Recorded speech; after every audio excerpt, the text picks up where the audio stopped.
Welcome back to the Mercury Reggaeton Challenge. We are on day 9. Today's challenge, we're going to be focusing on dream work, which is perfect for the full moon and Pisces energies. Don't forget, you can always do all the past challenges when you feel called to, but also we're also having a live every 3 days, and you will be getting additional challenges on Patreon. The link is in my bio for my Patreon. So when it comes to dream work is something that can be very complex as a practice to do, but it can also be very easy to do. It really depends on how you are approaching it and what specifically you want to do. Dream work is a very layered practice, and it is ruled by Neptune and Pisces energy because they rule dreams. But Neptune and Pisces also rule spirituality. And so when it comes to tapping into the subconscious energies of Neptune and Pisces, which taps into your dreams, during Mercury retrograde, it is important for you to do a little bit of divination. The easiest way to do divination without having any tarot cards, without having any other tools, is to do dream work. Because essentially your body's already pushing you into dreaming whenever it does. Now you might be asking, Abby, what am I going to use dream work for? Well, this would be the really perfect time for you to channel what it is, especially if you need to overcome an obstacle, for you to channel specifically what that obstacle is. If you need to see specifically what it is, it can come up in a dream as a person, as a conversation, as a situation. It could come up as a moment in the past that still needs to be healed. It could come up as a past life as well. Be mindful when you're doing dream work to tap into what needs to be healed, that you can literally end up dreaming part of your past life, but you might not be able to fully understand that past life until you do past life work and get an Akashic Records reading, which I always recommend doing, especially during this time, especially before Scorpio season.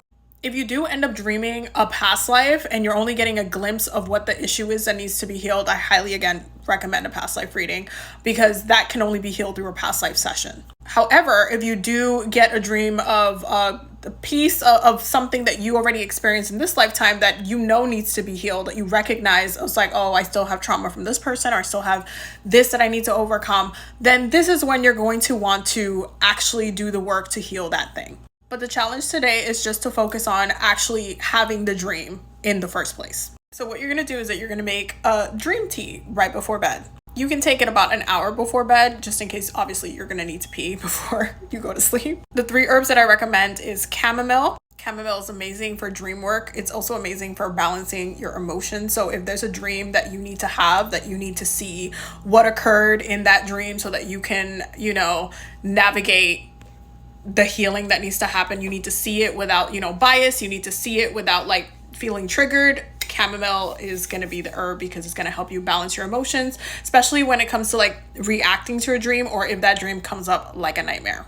The next herb that I'm going to recommend is lavender. Of course, it's going to be lavender because lavender is amazing for dream work. It's also amazing for peace, which is if you're trying to figure out or channel messages through your dreams, where you're trying to figure out, okay, what is it that I need to heal? What is taking my peace away? What is it that I need to make peace with? Can I have clarity on this? You're going to want to work with lavender. And the last herb that I'm going to recommend that you blend together with the other 2 is mugwort, because this is incredibly powerful herb for clairvoyance. It's an amazing dream herb, great for healing and deepens your intuition. So perfect herb to do dream work with.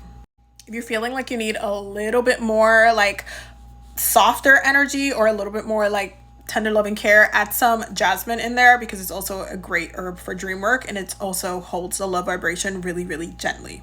You're going to put together the herbal blend, and you're going to pray over the herbs for what it is that you need to do. So if you want to have clarity in what you need healed, if you want to have clarity in a situation, if whatever it is, it's going to trigger the dream. So you're going to blend it together, pray over it, let it cool until your desired taste, and then you're going to drink the tea right before bed, and then you're going to go to sleep.